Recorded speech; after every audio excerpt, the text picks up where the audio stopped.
지난주에는 우리 인내심이 있는 그런 그리스도인, 참을 줄 아는 그리스도인에 대해서 살펴보았습니다. 오래 참음, 인내, 그 다음에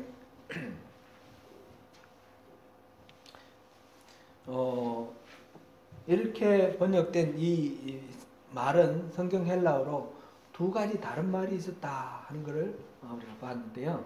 그 단어는 우리 기억 못하더라도 두 가지가 있더라, 이 정도는 우리가 기억하시면 좋겠어요. 하나는 인간관계 속에서 상대방의 어떤 잘못된 행동이라든지 나를 자존심 상하게 만드는 거라든지 이런 거, 인간관계 속의 불편함, 어려움을 다 참아내고 관용하는 거예요. 그런 것을 마크로디미아라는 단어를 썼는데, 하여튼 인간관계 속에서 참는 게 있다라는 거 하나 하고, 또 하나는 이 환경, 물질적인 조건, 이 조건 속에서 그 어려움, 그런 것을 참아내고 견뎌내는 것, 그런 인내, 이게 있다는 거죠. 그거는 히포모네라는 그런 단어.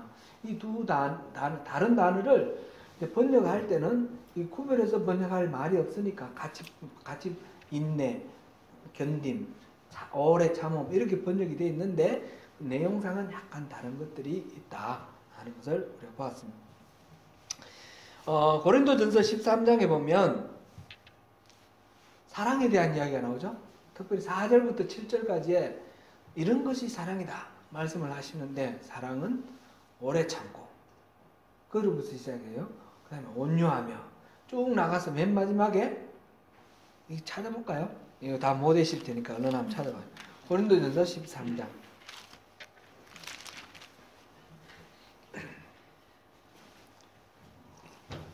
13장 4절부터 7절까지 우리 같이 한번 읽어보겠습니다. 시작. 사랑은 오래 참고, 사랑은 온유하며, 시기하지 아니하며, 사랑은 자랑하지 아니하며, 교만하지 아니하며, 무례하지 아니하며, 자기 이익을 구하지 아니하며, 성내지 아니하며, 악한 것을 생각하지 아니하며, 그를 기뻐하지 아니하며, 진리와 함께 기뻐하고, 모든 것을 참으며, 모든 것을 믿으며, 모든 것을 바라며, 모든 것을 견디느니라. 사랑은 이런 것이다 설명했는데 여러 가지가 나오는데, 맨 처음에 오래 참고로 시작해요. 그리고 7절 맨 앞에 보니까 모든 것을 참으며 나왔어요.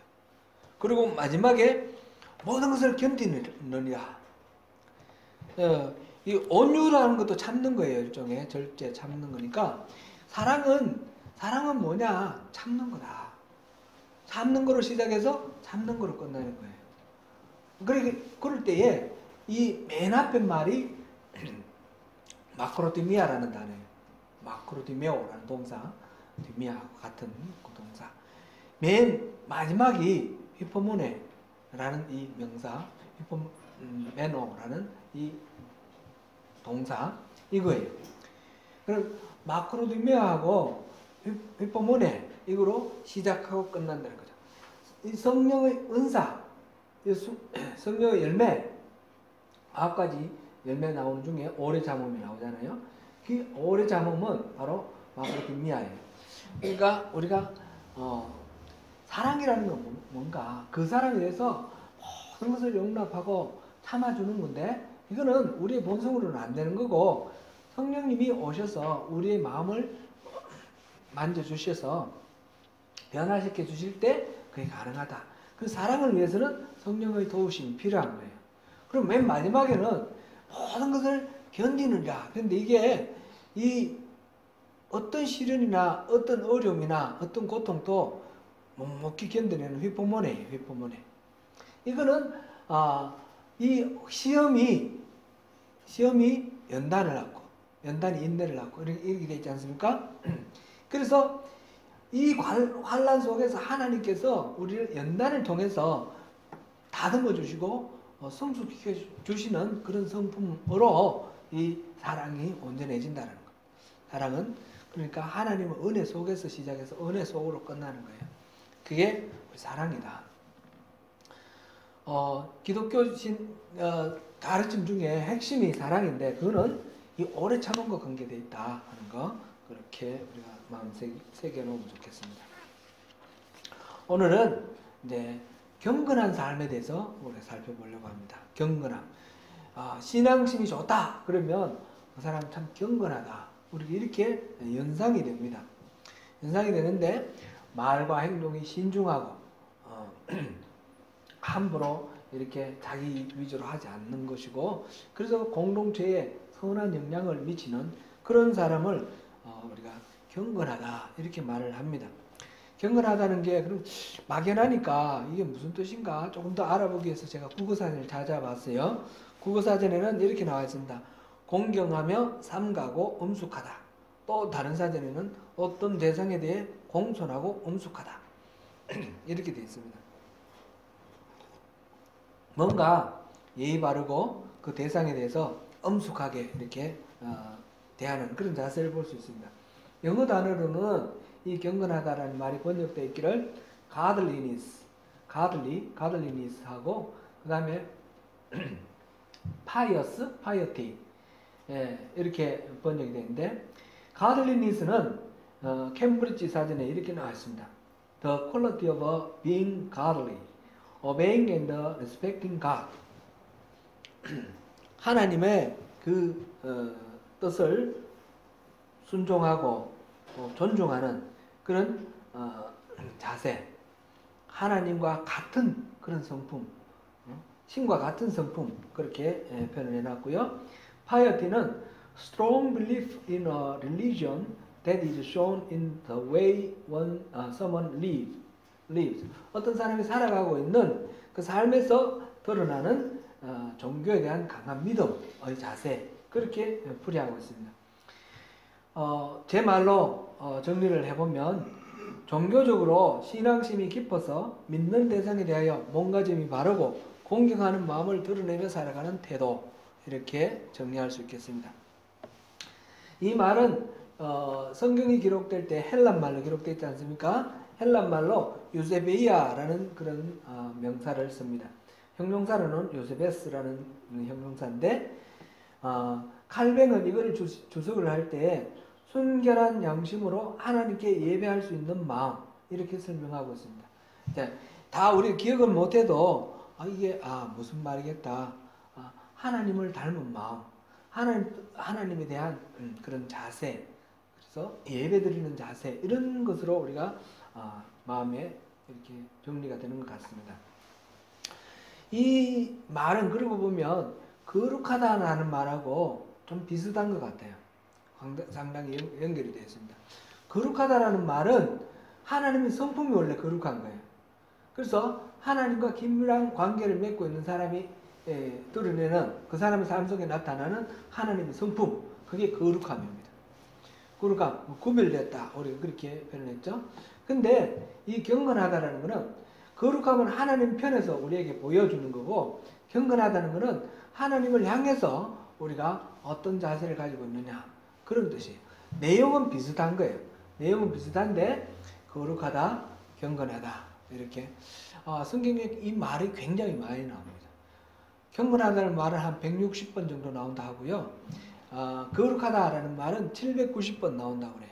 다 이게 신앙인, 예수를 믿는 우리들에게 나타나야 할 그런 성품인 것입니다. 본문 7절 8절을 한번 읽어보겠습니다. 오늘 우리 본문으로 했던 7절 8절. 디모데전서 4장 7절 8절 같이 읽어봅니다. 시작. 망령되고 허탄한 신화를 버리고 경건에 이르도록 내 자신을 연단하라. 육체의 연단은 약간의 유익이 있으나 경건은 몸사에 유익하니 금생과 내생의 약속이 있느니라. 아멘. 지금 바울 사도가 디모데에게 편지를 쓰고 있어요. 이 디모데전서는 바울 사도가 로마서 사도행전 보면 로마에 죄수로 끌려가 있는 곳으로 사도행전이 끝나지 않습니까? 이제 거기서 풀려나고 난 후 제 감옥에서 무죄 석방이 됩니다. 무죄 석방되고 난 뒤에 그 다음에 마케도니아, 에베소 이런 쪽으로 돌아다니면서 마지막 사역을 하던 이 바울 사도의 마지막 사역에 선 디모데전서, 디모데후서, 그 다음에 디도서 이게 나옵니다. 이거는 목회서신이라고 합니다. 목회서신. 그때 당시 에베소에서 감독으로 있던 디모데라는 젊은 목회자에게 이렇게 목회를 하라 하면서 가르쳐주고 있는데, 예를 들면 바로 앞에는 감독과 집사를 세울 때는 이렇게 세우라, 그런 내용들이 나와 있죠. 그러면서 이런 삶을 살아라 하면서 경건한 삶을 살아라 지금 얘기하고 있습니다.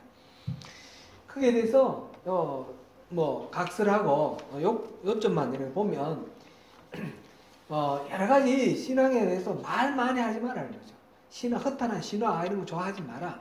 하지 말고 뭐 해야 된다고요? 경건을 훈련하라는 거.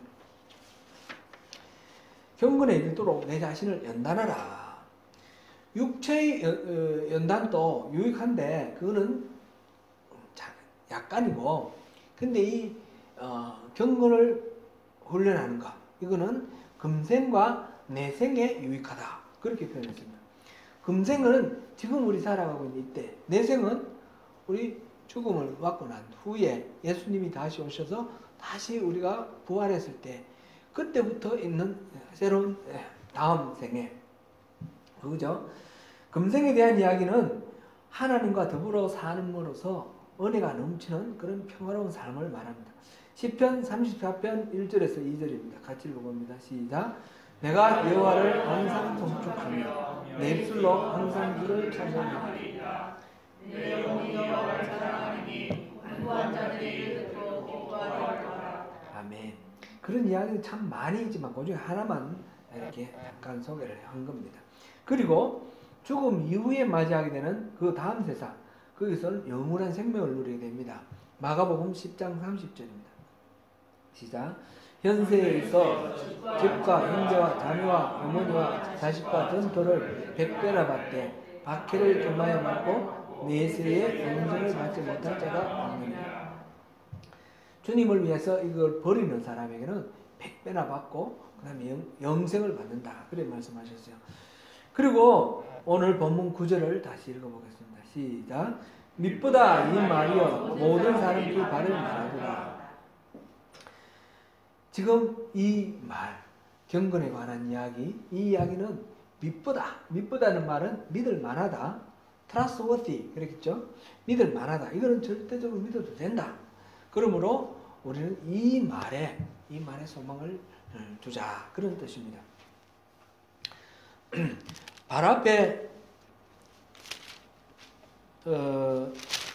우리 본문을 했는 발 앞에 3장 16절 한 군데만 읽어보겠습니다. 3장 16절 같이 읽어봅니다. 시작. 그도다 경건의 비밀이여. 성경책 3장 16절 찾아보십시오. 시작. 그도다 경건의 비밀이여 그렇지 않다 하는 이 없도다. 그는 육신으로 나타난 바 되시고 영으로 어렵다 하심을 받으시고 천사들에게 보이시고 만국에서 전파되시고 세상에서 믿음 바 되시고 영광 가운데서 올리시옵니라. 아멘. 경건의 비밀 참으로 크다. 여기에 대해서 이의 제기할 사람이 없다 그렇습니다. 이 경건의 비밀, 이거는 예수 그리스도를 지금 말씀을 지금 그 다음에 이어서 하고 있습니다. 그래서 하나님이 예수님을 통해서 우리를 이렇게 어렵다도 해주시고 또 이렇게 함으로써 세상에서 믿음 받으시고 영광 가운데 올리주신 이런 비밀에 하나님이 우리에게 지난번에 시크릿하고 미스테리온 얘기했는데 미스터리 했는데 이 미스터리로 이 경건을 지금 얘기를 하고 있는데 오늘은 이제 크도다 경건의 비밀이요. 이것만 우리 한번 마음속에 새겨놓고 가면 좋겠습니다. 교회사를 보면 17세기, 18세기에 경건주의라는 그런 것이 운동이 나옵니다. 경건주의는 독일어로는 피에티스무스, 영어로는 파이어티즘 이렇게 말하는데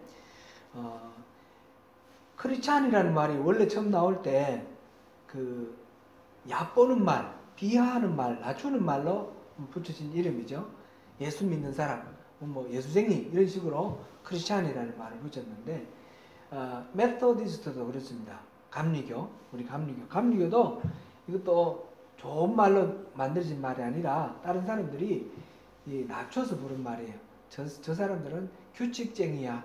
새벽 4시에 일어나고 새벽 기도부터 시작해서 하루에 몇 번 기도하고 규칙 너무 많이 따져. 그러면서 만든 말이 메소디스트예요. 근데 이게 이제 메소디스트가 됐고요. 마찬가지로 이 경건주의라는 말도 사람들이 워낙 이렇게 경건하게 사는 모습을 보고 사람들이 비웃었으면 붙인 말이에요. 저 사람들은 경건주의야. 이렇게 붙인 말인데 참 그 특성을 잘 나타내고 있는 그런 말이 되었습니다.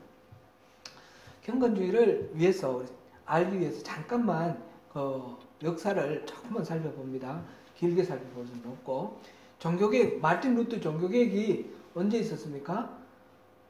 500주년이 2년 전에 있었습니다. 그러면 1517년, 그죠? 1517년 10월 31일 날 마르틴 루터가 비텐베르크 성당, 그 올센트 교회 그 성당 문에다가 95개조 잘못된 것을 이렇게 게시를 했습니다. 뭐 교황권이 지나치게 강한 거, 면죄부를 파는 거, 그다음에 뭐 여러 가지 연옥을 얘기하는 거 이런 거 95개조를 이렇게 걸어가지고 그때부터 종교개혁이 일어났습니다. 그래서 그 종교개혁에 호응하는 많은 사람들, 처음에는 마르틴 루터가 파문을 당하고 이제 쫓겨났지만 이 마르틴 루터를 지지하는 사람들이 모여가지고 이 종교개혁을 하게 되는 거예요. 그리고 이 가톨릭은 나름대로 이 종교개혁 때문에 큰 타격을 받았어요. 타격을 받아서 자기 내부에서도 우리도 잘했다고 우길 게 아니라 고칠 거는 고치자 해서 그 다음에 이 개신교에서는 그거를 가톨릭의 반동 종교개혁 이렇게 말하는데 나름대로 가톨릭 종교개혁이 일어나는 거예요. 그게 이제 트렌트 종교회의라고 해서 그게 1545년 그러니까 한 30년 후죠. 30년 후에 그렇게 해서 근데 양쪽 다 이제 이쪽은 이쪽대로 종교개혁이 일어나고 이쪽은 이쪽대로 종교개혁이 일어났어요. 근데 이게 이제 유럽의 여러 나라들이 있는 가운데 이제 세력 때문에 단순히 신앙 문제뿐만 아니라 이게 교회가 영지를 갖고 있고 교황이 영지를 갖고 있고 이런 것 때문에 이 정치적인 문제하고 대결이 되면서 합쳐지면서 전쟁이 일어나요. 나중에 처음에는 부분적으로 막 전쟁이 일어나다가 나중에는 요즘식으로 말하면 세계대전이 일어나는 거예요. 그 당시에 세계대전이 일어나는 거예요. 북유럽 쪽으로 요즘식으로 독일, 네덜란드, 스웨덴 이런 북유럽 중심 한 편이 되고 남쪽으로 프랑스, 이탈리아, 스페인 이게 중심으로 한 편이 돼가지고 전쟁을 쳤는데 저희 전쟁이 30년 동안 끌었어요. 30년 동안 끄는 동안 수많은 사람이 죽었습니다. 수백만 명이 죽었습니다. 심지어는 한 1000만 명 죽었다는 얘기도 그 당시 인구가 한 2000만 명 되는데 수많은 사람이 죽었어요. 그럼 전쟁은 끝나지가 않아요. 어느 한쪽 일방적으로 우시하지 않으니까 비슷비슷하니까 계속 싸우는 거예요. 그래가지고 나중에 결국 할 수 없이 휴전을 하는 거죠. 그래서 휴전을 해가지고 베스트팔렌 조약에서 가톨릭은 이 개신교를 파문을 시켰다가 그대로 인정해줄게. 개신교도 가톨릭은 이건 완전히 막이다 그랬다가 그럼 인정해줄게. 서로 존재를 인정해줍니다. 이게 이제 베스트팔렌 조약인데 1648년 그래서 종교개혁이 일어난 지 한 100년 후죠. 그 사이에 전쟁이 계속 있었는데 마지막 30년이 치열한 그런 세계대전이 있었던 거죠. 그렇게 있었습니다. 그러니까 그 이후에 이제 균형을 이루는데 이 과정 속에서 서로 세력을 넓히기 위해서 가톨릭은 세력을 넓히고 개신교는 개신교대로 세력을 넓히기 위해서 가장 중요하게 내세운 게 교리예요. 교리. 우리는 이걸 믿는다. 그러면 가톨릭이 되고 우리는 저걸 믿는다 하면 개신교가 되는 거예요. 그러니까 교회에서 가장 중요하게 생각하는 게 뭘까요? 교리인 거예요. 교리. 가톨릭이나 개신교나 교리를 중심으로 하는 거예요. 이게 세월이 한 100년 지나가면서 교회에서 듣는 이야기가 맨날 이 교리 얘기인데 주로 이신칭이 의로움으로 우리가 구원받는 것이지 행위로 구원받는 것이 믿음으로 구원받는 것이지 행위로 구원받는 것이 아니다. 이게 개신교에서 주로 가르쳐진 거예요. 세월이 흘러가면서 문제가 생기기 시작합니다. 종교가 껍데기가 되는 거예요. 껍데기가. 교리만 따지고 껍데기가 되는 거예요. 그래서 이 개신교는 독일 쪽이지 않습니까? 독일 쪽이 개신교지 않습니까? 여기에서 마르틴 루터가 성경을 번역을 했는데 그거는 누구나 다 성경을 읽고 말씀대로 살자는 뜻 아니냐. 우리 성경 읽고 생활 속에서 그것을 적용하면서 살자. 그런 분위기가 일어나기 시작한 거예요. 교리가 아니라 실천이다. 근데 이게 뭐냐? 이게 바로 경건주의예요. 경건주의는 그러니까 이 가톨릭과 개신교, 이 종교개혁 이후에 교리 논쟁 속에서 교리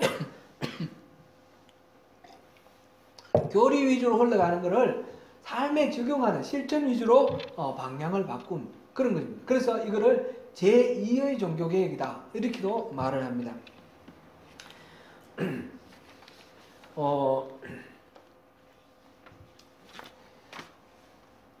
이러한 개신교의 그 새로운 흐름, 원래 있었던 것을 정통주의라고 그러고 이거는 이제 경건주의인데 경건주의가 독일의 슈페너, 프랑케, 진젠도르프 이런 사람들이 뭐 이름을 기억을 할 수는 없겠지만 이런 사람들이 중심으로 돼가지고 이렇게 했는데 이제 할레 대학이라는 학교를 만들고 그 다음에 헤르누트라는 그 마을을 공동체를 만들고 이러면서 공동체 생활을 위주로 이렇게 갑니다. 감리교가 태생을 하는데 감리교 처음 시작된 사람이 누구예요? 존 웨슬리. 존 웨슬리는 성공회 목사입니다. 성공회 한국식으로 말하면 신부죠. 여기서는 그냥 목사라 그러죠. 성공회 목사인데 이 미국의 선교를 갔다가 돌아오면서 모라비언 교도들에게 영향을 받습니다. 막 풍랑이 일어가지고 죽을까 겁이 나는데 한쪽 구석에서 막 찬양하면서 기뻐하는 사람들이 있어요. 그래서 너희들은 안 두렵냐? 그랬더니 왜 두려워? 우리는 구원받았는데 왜 두려워? 그 말을 듣고 돌아가지고 자기를 들여다보니까 자기는 여전히 구원받았음에도 받았다는 거 머리로는 알겠는데 죽음 앞에 두려워하고 확신이 없는 거예요. 그래서 그것 때문에 고민하다가 이제 모라비언 교도하고 계속 교제를 나누는 가운데 성령님이 그의 마음을 움직여 주셔서 결국 믿음으로 구원받는 거다. 그렇게 깨닫게 되고 그 다음에 감리교가 시작됩니다. 감리교가 시작될 때 그 영향을 준 모라비안이 바로 경건주의자예요. 경건주의. 이 사람들은 원래 체코 사람들인데 체코, 보헤미안, 모라비안 이 체코인데 그 사람들이 종교의 자유를 찾아서 독일 쪽으로 건너간 거예요. 그래서 독일 쪽으로 그때는 뭐 국경이 없으니까 조그만 나라들이니까 독일 쪽으로 건너가서 그 진젠도르프 백작이 만든 헤르누트에서 이 사람들 공동체 생활하면서 거기서 경건주의를 완전히 배워가지고 열심히 성경 공부하고 그 다음에 열심히 선교하는 거예요. 미국으로도 가고 뭐 영국으로도 가고 선교하는 그 선교의 영향을 받아서 존 웨슬리가 감리교 흐름 리더가 됩니다. 그래서 감리교는 경건주의 운동의 한 흐름이다. 이렇게 볼 수 있습니다. 그리고 이게 이제 미국 땅으로 들어가서 미국은 그때 독립도 하고 막 이렇게 되는 그 과정 속에서 1766년에 독립인가요? 근데 그 이전부터 1700년대부터 1800년대까지 두 번의 큰 종교 각성 운동이 일어나는데 미국의 영적 대각성 운동이라고 그랬어요. 그 나오는데 그 흐름이 바로 경건주의 운동입니다. 이 경건주의가 바로 그렇게 해서 종교개혁 이후에 종교가 삶 속에 영향력을 미치는 살아있는 종교가 되도록 하는 그런 흐름을 불러일으킨 것이 종교개혁입니다. 나중에 이게 이제 종교개혁 쪽에서 삶을 주장하고 현실을 주장하다 보니까 다른 그때 계몽주의 영향을 받아가지고 자유주의로 이렇게 흘러가는 그런 경우도 있습니다. 자유주의로 흘러갔다가 이게 이제 제1차 세계대전 때 온 세계가 이제 전쟁 속에 휘말리잖아요. 그 이전까지 교회에서 가르치고 교회에서 배우고 신학하던 사람들은 인간의 이성이 중요하다. 인간의 이성은 믿을 만하다 그랬는데 이 자기의 탐욕을 억제하지 못해서 온 세계가 전쟁 속에 휘몰아치는 걸 보고 인간의 이성은 믿을 만하지 못하다. 이런 결론이 나온 거예요. 그래서 자유주의가 말하자면 망하게 되는 거죠. 자유주의가 망하고 다시 옛날의 정통주의가 일어납니다. 신정통주의. 이제 이 교회 신학도 이렇게 보면 정반합 이런 게 지나가면서 계속해서 서로 영향을 주면서 발전해 나갑니다. 그래서 정통주의, 루트란하고 장로교가 있고 그 다음에 메소디스트가 나오고 다시 또 장로교에서 개혁주의가 나오고 그 다음에 순복음 나오고 뭐 이런 식으로 왔다 갔다 하면서 이렇게 발전해 나가는 겁니다. 오늘 여기서 뭐 다른 거는 기억하실 수가 없으실 것이고 여기서 중요한 거는 이 종교개혁 이후에 교리 중심으로 올라가는 것이 생활 실천 중심으로 돌아간 것이 경건주의고 이 경건주의 흐름에서 감리교가 나왔다. 이 정도만 우리가 기억하면 좋겠습니다. 오늘날 한국교회는 다시 경건주의 운동이 일어나야 될 때다. 그런 생각이 듭니다. 한국교회가 너무 교리 따지면서 이신칭이 믿음으로 구원받는 것이지 이 행위로 구원받는 것이 아니다. 이래가지고 구체적으로 구원받은 하나님 백성의 성화된 삶에 대해서는 너무너무 가볍게 여기는 거예요. 그래서 교회가 얼마나 많이 타락하고 부패했는지 모르겠습니다. 사회의 영향력을 다 잃어버렸어요. 지금 우리는 이 신앙이 말씀대로 경건을 회복하는 그런 경건주의가 우리 이 시대에 필요한 때가 되었다. 우리 인민사회에 있는 우리도 마찬가지입니다. 그래서 우리 교회 그리스도인으로서 우리는 경건을 회복하자. 경건에 이르라. 오늘 이 말씀에 우리가 주목을 할 필요가 있습니다. 예전에 김진홍 목사님 설교를 듣는 중에 이런 감정을 들었습니다. 그는 젊어서 이 경건한 삶을 살기를 원했습니다. 경건한 삶이 어떤 것인가 성경을 통해서 연구를 했는데 야고보서 1장 27절을 만났습니다. 야고보서 1장 27절 같이 한번 읽어보겠습니다. 시작. 하나님 아버지 앞에서 정결하고 더름이 없는 경건은 곧 와와 과부를 그 환난 중에 돌보고 또 자기를 지켜 세속에 물들지 아니하는 그것입니다.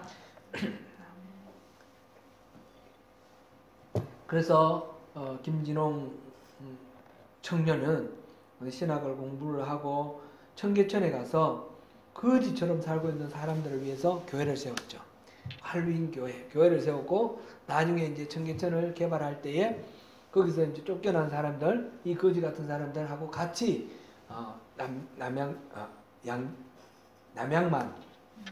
남양만으로 이주를 해서 거기서 공동체를 만들었습니다. 두레 공동체 만들었고 나중에 이제 구리에 두레교회 만들고 지금은 이제 두레 수도원이라고 그쪽으로 남양주 쪽에 수도원을 만들었습니다.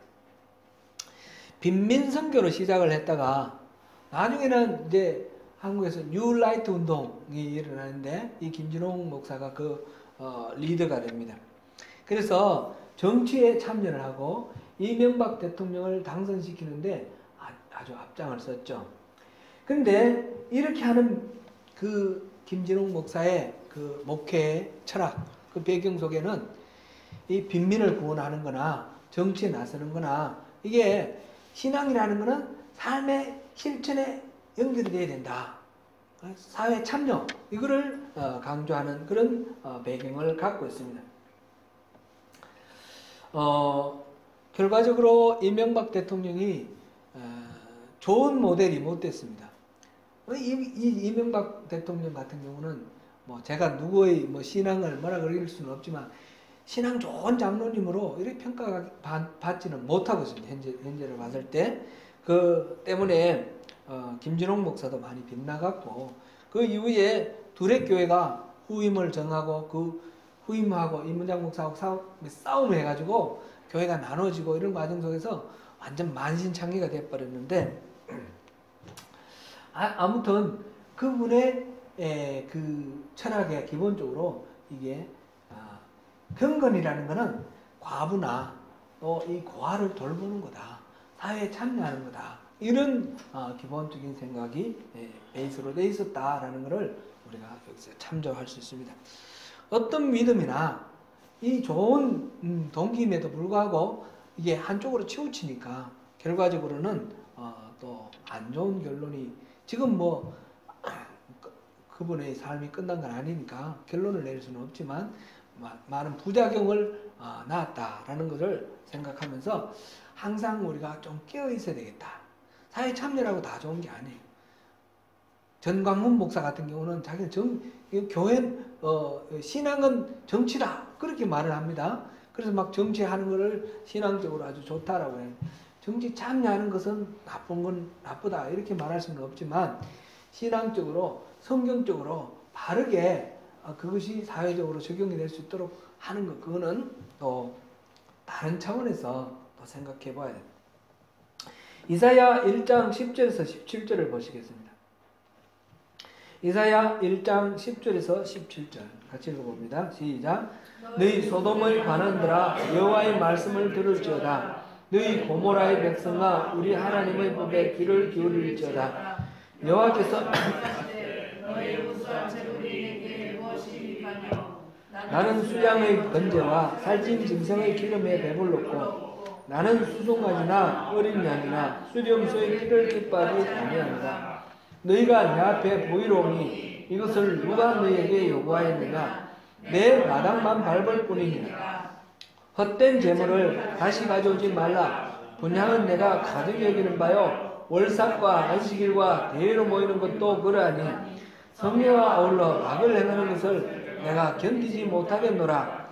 내 마음이 너희의 월삭과 정한 정일을 싫어하나니 그것이 내게 무거운 짐이라. 내가 치기에 공비하였느니라. 너희가 손을 뺄 때에 내가 내 눈을 너희에게서 가리고 너희가 많이 기도할지라도 내가 듣지 아니하리니 이는 너희의 손에 피가 가득하니라.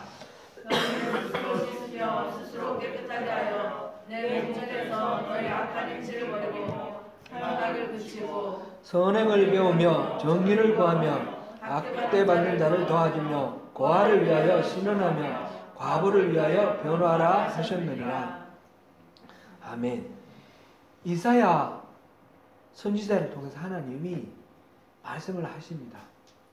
열심히 짐승을 잡아 제사하는 이 이스라엘 백성들, 유대인들에게 소돔의 백성아 고모라의 관원아 그렇게 말을 하시면서 너희들이 부르짖어 기도해도 내가 듣지 않겠다 그 말씀하십니다. 무슨 말씀입니까? 예배할 필요가 없다 이 말씀일까요? 주일 같은 거 지킬 필요 없다 이런 말씀일까요? 그냥 살아라 이 말일까요? 그런 말씀이 아닙니다. 예배를 하고 주님을 찬송하는데 그와 동시에 악을 저지르니 이게 어떻게 된 거냐 그 말씀이죠. 주일을 성수하고 뭐 예배 꼭꼭 드리는데 그 손을 보니까 부르짖어 하나님께 기도하는 그 손을 보니까 피가 가득하다는 거죠.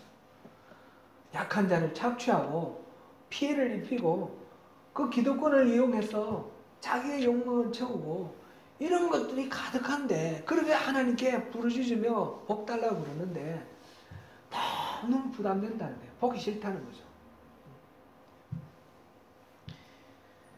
하나님의 마음이 그들을 바라보는 하나님의 마음은 너무너무 불편하고 가슴이 찢어지는 거예요.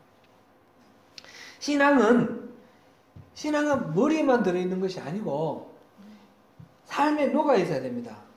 마태복음 25장 우리 자주 거론했지만 내 가까이 있는 이웃에게 행한 것이 하나님께 행한 것이고 내 가까운 이웃을 행하지 않고 외면하고 무시한 것이 바로 하나님을 외면하고 무시한 것가 된다는 것입니다. 나그네가 길을 가다가 강도를 만나서 두들겨 맞고 거의 죽을 지경이 되어서 버려져 있습니다. 근데 제사장이 지나가는데 보고 그냥 지나갑니다. 레위인이 지나가는데 보고 그냥 지나갑니다. 겉으로 봤을 때는 제사장과 레위는 종교적으로 아주 엄격하고 시체를 만지면 안 된다. 율법에 추천한 것 같고 경건해 보입니다. 그러나 예수님께서는 그들보다 사마리아인, 사람들로부터 질시받고 이 천시받는 사마리아인, 그가 보고 그를 일으켜 다친 데를 치료해주고 또 돌봐주고 또 여관에다가 이렇게 옮겨서 보호해주는 이것을 보고 하나님이, 주님이 기뻐하셨습니다. 경건은 그런 것입니다. 말세의 특징은 경건의 모양은 있지만 경건의 능력은 피한다고 그랬습니다. 우리는 여기서 이 경건의 모양만 취하고 능력을 피하는 이것에서 돌아서야 됩니다. 디모데 후서 3장 12절 보니까 무릇 그리스도 예수 안에서 경건하게 살고자 하는 자에게는 박해가 따른다 그랬습니다. 고난이 있다 했습니다. 그러므로 복음은 믿으면 내가 잘 되고 이 땅에서 잘 되고 죽어서 천당 가고 이런 소식이 복음이라는 게 아니라는 겁니다. 복음은 듣고 나만 구원받아서 그렇게 잘 되는 것, 그런 것이 아니라는 거죠. 복음은 예수님이 이 땅에 오심으로 이 땅에 하나님 나라가 시작되었다는 것입니다. 내가 예수를 믿음으로 내가 하나님 나라가 되었다는 것입니다. 나를 통해서 하나님의 다스림이 이 땅에 이루어진다는 것입니다.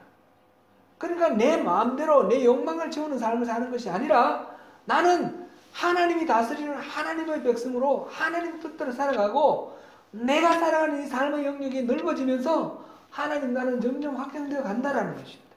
그것이 바로 복음이라는 것입니다. 그래서 복음을 듣고 받아들인다는 것은 내 삶을 이전에 살던 사람과 다른 삶으로 결단한다는 것입니다. 그것은 희생을 포함하고 있습니다. 박해를 포함하고 있습니다. 어려운 고난을 포함하고 있습니다. 우리가 주님이 가르쳐 주신 기도문을 보았습니다. 거기에는 뭐라고 우리가 기도합니까? 그 기도는 바로 우리 신앙 고백이라고 했습니다. 하늘에 계신 우리 아버지여, 하나님의 이름이 이 땅에서 거룩히 여김을 받기를 원합니다. 내가 그렇게 하나님을 경외하겠습니다. 하나님의 나라가 이 땅에 임하시기를 바랍니다. 내가 바로 그 하나님 나라가 되겠습니다. 하나님 뜻이 이 땅에 이루어지기를 바랍니다. 내가 하나님 뜻을 이루는데 동참하겠습니다. 우리가 일용할 수 있는 그 양식을 주십시오. 먹고 사는데 너무 메인은 물질 축적하는데 메인은 그런 삶 살지 않겠습니다. 내게 죄 지은 자를 용서해 주겠습니다. 그러니 나의 죄도 용서해 주십시오. 내가 절대로 악에게 지지 않도록 나를 보호해 주십시오. 도와주십시오. 이게 주님이 우리에게 가르쳐주신 주기도문입니다. 그것을 믿는 것이 바른 신앙이고 그렇게 살아가는 것이 바로 이 경건한 신앙이 됩니다. 사랑하는 성도 여러분, 우리 삶 모두에서 하나님을 경외하며 엄숙하게 공경하는 그 마음이, 하나님에 대한 그 마음이 우리 삶 속에 다 표현되고 드러나야겠습니다. 믿음이 입에 머물거나 머릿속에만 머무는 것이 아니라 내 삶의 헌신과 희생 속에서 살아가는 그런 거룩한 산제물, 산예배로 드러나야 하겠습니다. 그 모든 과정에서 경건함이 삶에 녹아있는 성숙된 그리스도인으로 승리하시는 저와 여러분 되시기를 축원합니다.